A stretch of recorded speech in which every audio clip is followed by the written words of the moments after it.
পরমাণু ও পরমাণুর মূল কণিকা। প্রথম টপিক হলো পরমাণু। পরমাণু কি? পরমাণু হলো এটা হলো মৌলিক পদার্থের ক্ষুদ্রতম কণা। পরমাণু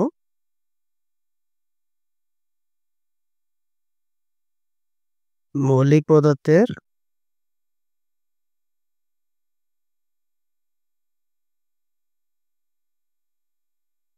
ক্ষুদ্রতম কণা।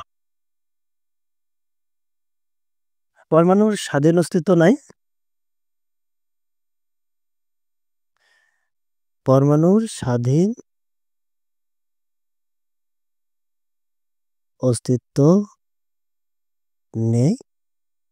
আর এরা সরাসরি রাসায়নিক বিক্রিয়ায় অংশগ্রহণ করে। সরাসরি রাসায়নিক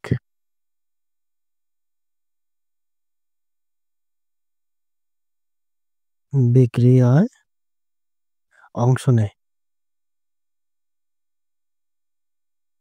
তাহলে পরমাণু যদি বলে কাকে বলে? পরমাণু হবে হলো মৌলিক পদার্থের ক্ষুদ্রতম কণা। মৌলিক পদার্থের ক্ষুদ্রতম কণা যার স্বাধীন অস্তিত্ব নেই, কিন্তু সরাসরি রাসায়নিক বিক্রিয়ায় অংশগ্রহণ করে, তাকে পরমাণু বলে। এখন কথা আসি, পরমাণুর মূল কণিকা কি কি? পরমাণুকে ভাঙলে আমরা যেসব কণিকা পাওয়া যায় সেগুলো হলো পরমাণুর ভিতরে থাকা মূল কণিকা। এখন আমরা ৩ ধরনের কণিকা পাই: স্থায়ী মূল কণিকা, অস্থায়ী মূল কণিকা, আর একটা হলো কম্পোজিট কণিকা। স্থায়ী মূল কণিকার মধ্যে আমরা পাই হলো ইলেকট্রন, প্রোটন, নিউট্রন। এই ৩টা হলো স্থায়ী। স্থায়ী বলতে শুধুমাত্র হাইড্রোজেন বাদে। হাইড্রোজেন বাদে সবগুলো পরমাণুতে এই ৩টা কণিকা পাওয়া যায়। এখন কথা হলো হাইড্রোজেনের ক্ষেত্রে ব্যতিক্রম কি? হাইড্রোজেনের ক্ষেত্রে আমরা জানি যে ওইখানে কোনো নিউট্রন নেই, এই জন্য হাইড্রোজেন ব্যতিক্রম।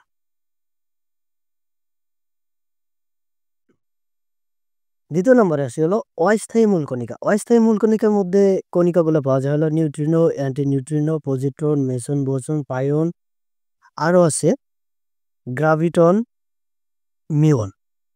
এছাড়া আরও অনেক অস্থায়ী মূল কণিকা পাওয়া যায়। তারপর আসি কম্পোজিট কণিকা। কম্পোজিট কণিকার মধ্যে আলফা কণা আর ডিউটেরন কণা পাওয়া যায়। এইখান থেকে মেইনলি এই কণিকাগুলা থেকে মেইনলি এমসিকিউ আসে। এমসিকিউ যে নিচের কোনটি কম্পোজিট কণিকা, আলফা কণা, ডিউটেরন কণা যেকোনো একটা দেওয়া থাকবে আর বাকিগুলা এগুলা দেওয়া থাকবে। তার মানে কি আমরা স্থায়ী মূল কণিকা এই ৩টা জানি। কম্পোজিট কণিকা আলফা কণা আর ডিউটেরন কণা এই ২টা মুখস্থ করলে বাকিগুলা যেগুলো আছে সেগুলো সব অস্থায়ী মূল কণিকা।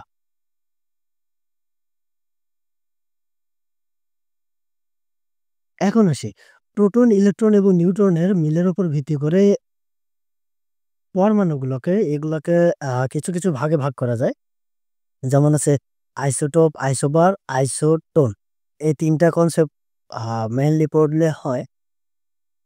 এই ৩টা এই যে আ প্রোটন এবং নিউট্রনের মিলের উপর ভিত্তি করে এগুলাকে ভাগ করা হয়েছে। এখন আসি আইসোটোপ কি?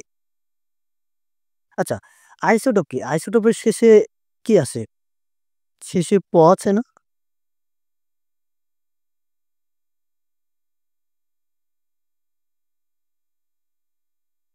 শেষে আছে বলতে দিয়ে কি হয়? প্রোটন সংখ্যা।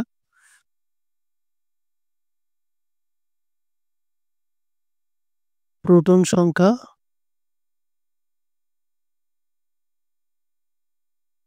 অবলিক পারমাণবিক সংখ্যা।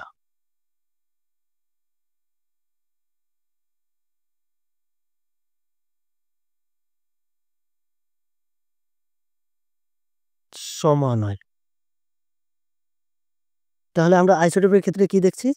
যে শেষে আছে। আছে বলতে দিয়ে প্রোটন সংখ্যা বা পারমাণবিক সংখ্যা। আমরা জানি যে প্রোটন সংখ্যা, পারমাণবিক সংখ্যা। প্রোটন সংখ্যা বা পারমাণবিক সংখ্যা সমান হয়। আর বাকিগুলা যেগুলো আছে ভর সংখ্যা এবং নিউট্রন সংখ্যা অসমান হয়। এখন উদাহরণ দেখি আমরা।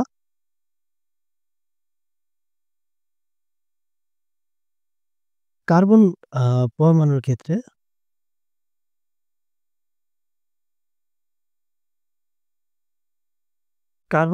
ক্ষেত্রে কার্বন নিচে 6 উপরে 12, আরো আছে কার্বন নিচে 6 উপরে 13, আরো আছে কার্বন নিচে 6 উপরে 14। এই ৩টা দেখো। নিচে যেগুলো আছে সেগুলা কি পারমাণবিক সংখ্যা বা প্রোটন সংখ্যা, যেকোনো একটা। পারমাণবিক সংখ্যা বা প্রোটন সংখ্যা। উপরে যেটা আছে সেটা হলো ভর সংখ্যা। এখন কথা হলো নিউট্রন সংখ্যা বলতে কি বোঝায় আমাদের? নিউট্রন সংখ্যা ইকুয়াল টু ভর সংখ্যা মাইনাস পারমাণবিক সংখ্যা। এটাতে জানি নিউটন সংখ্যা ইকুয়াল টু ভর সংখ্যা মাইনাস পারমাণবিক সংখ্যা। এইগুলা দেখো, নিচে সবগুলা পারমাণবিক সংখ্যা সেম, তার মানে কি প্রোটন সংখ্যা সেম, আর উপরে ভর সংখ্যা আলাদা। যদি ভর সংখ্যা আলাদা হয় তাহলে দেখো 12 - 6 করলে কত হয়? 6। 13 - 6 করলে 7, 14 - 6 করলে 8। তার মানে কি পরপর এইটাতে নিউট্রন সংখ্যা আছে 6টি, এইখানে নিউট্রন সংখ্যা আছে 7টি, এইখানে নিউট্রন সংখ্যা আছে 8টি। শুধু মিল আছে কিসের? প্রোটন সংখ্যার মিল আছে। এই জন্য প্রোটন সংখ্যা বা পারমাণবিক সংখ্যা সমান, আর বাকি যেগুলো আছে সেগুলা অসমান। আইসোবার। আচ্ছা, আইসোবারের শেষে কি আছে?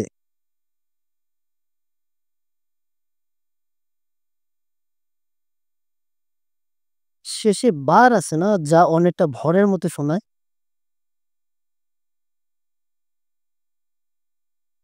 এইখানে বার আর ভর অনেকটা সেম শোনায়, ওই জন্য আইসোবারের ক্ষেত্রে ভর সংখ্যা সমান হবে।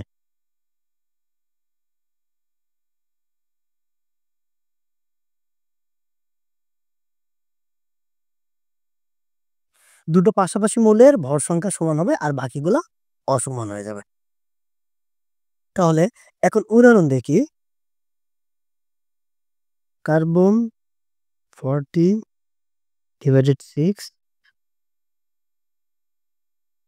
নাইট্রোজেন 14/7। আচ্ছা দেখো, আমরা কি জানি উপরে একটা ভর সংখ্যা, নিচে একটা পারমাণবিক সংখ্যা। দেখো, ভর সংখ্যা এটারও 40, এটারও 40, তার মানে কি দুটারও ভর সংখ্যা সমান। আর পারমাণবিক সংখ্যা এখানে 6, এখানে 7, তার মানে কি আলাদা। আবার এই দুটার ক্ষেত্রে নিউট্রন সংখ্যা মানে ডিফারেন্সও আলাদা। তার মানে কি ভর সংখ্যা সমান হবে, পারমাণবিক সংখ্যা অসমান হবে, নিউট্রন সংখ্যা অসমান হবে।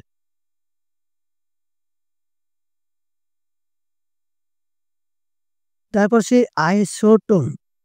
আচ্ছা, আইসোটোনের শেষে কি আছে? শেষে দন্ত্য ন আছে। আচ্ছা, দন্ত্য নর সাথে আমরা নিউট্রনের মিল পাই না? তার মানে কি নিউট্রন সংখ্যা সমান হবে। আচ্ছা, নিউটন সংখ্যা সমান বলতে কি বোঝায়? দুটার ডিফারেন্স ভর সংখ্যা মাইনাস, এই যে ভর সংখ্যা মাইনাস পারমাণবিক সংখ্যার ডিফারেন্স হলো নিউটন সংখ্যা। তার মানে কি দুটার ডিফারেন্স যেগুলাতে সমান হবে সেগুলাই হলো আইসোটোন। এখন উদাহরণ দেখি আমরা।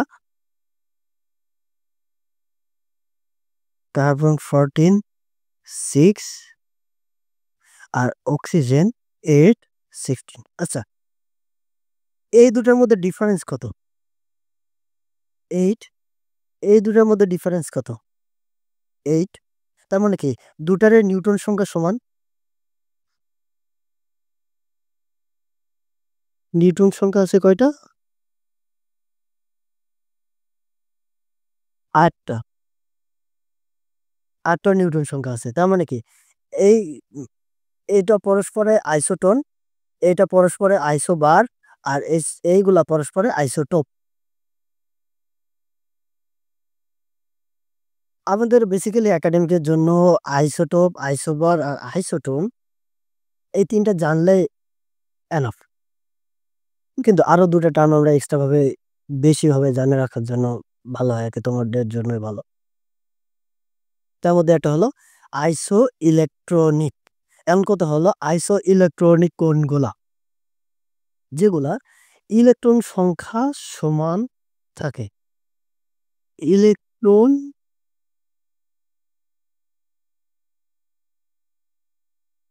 সংখ্যা সমান থাকে।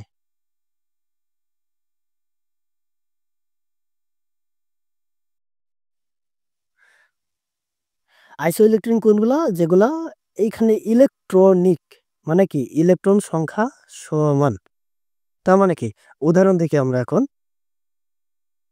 সোডিয়াম প্লাস,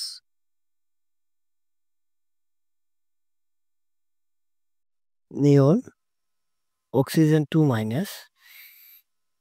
এই যে একটা আয়ন, এইখানে ঋণাত্মক আয়ন, এখানে ধনাত্মক আয়ন আর এটা একটা মৌল। এই ৩ টা মৌলের ইলেকট্রন সংখ্যা কত? ১০ টি।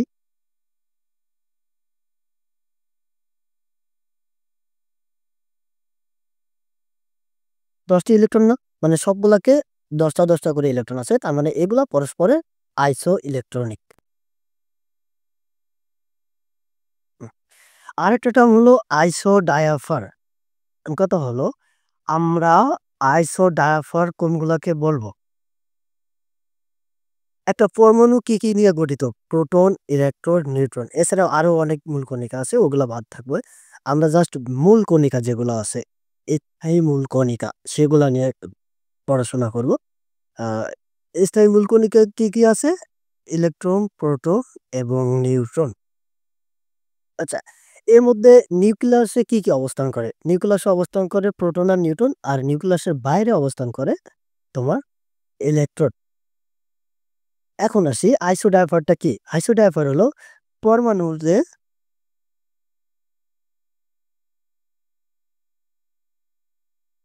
পরমাণুর প্রোটন, প্রোটন ও নিউট্রন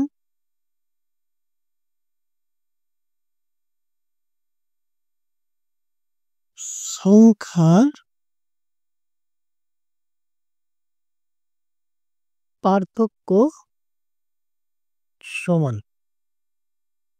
আইসোডাইভার কি হবে?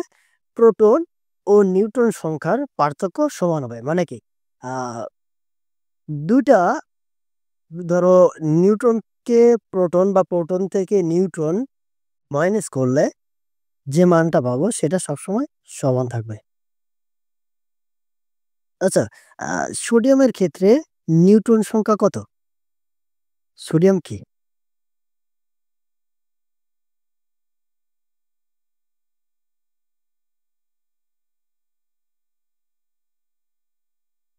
১১, ২৩ না? তার মানে কি এইখানে প্রোটন সংখ্যা ১১। আচ্ছা, নিউট্রন সংখ্যা কত?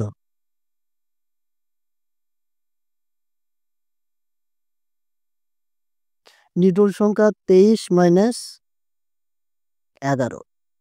তার মানে কি নিউট্রন সংখ্যা ১২,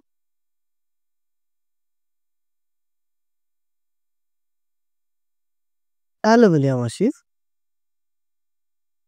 ১৩, উপরে ২৭।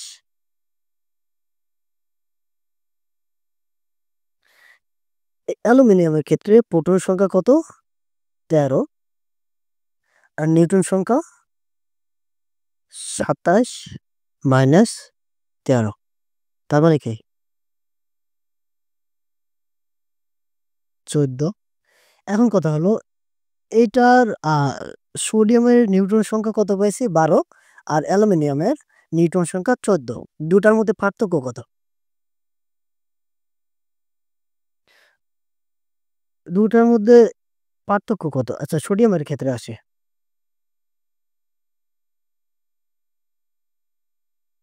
বড় কোনটা? নিউট্রন সংখ্যা না? তার মানে কি 12 মাইনাস 11 নিউট্রন সংখ্যা মাইনাস প্রোটন সংখ্যা তার মানে কি 1। অ্যালুমিনিয়ামের ক্ষেত্রে 14 মাইনাস 13 তার মানে কি 1। দেখো ২ টার পার্থক্য সমান না?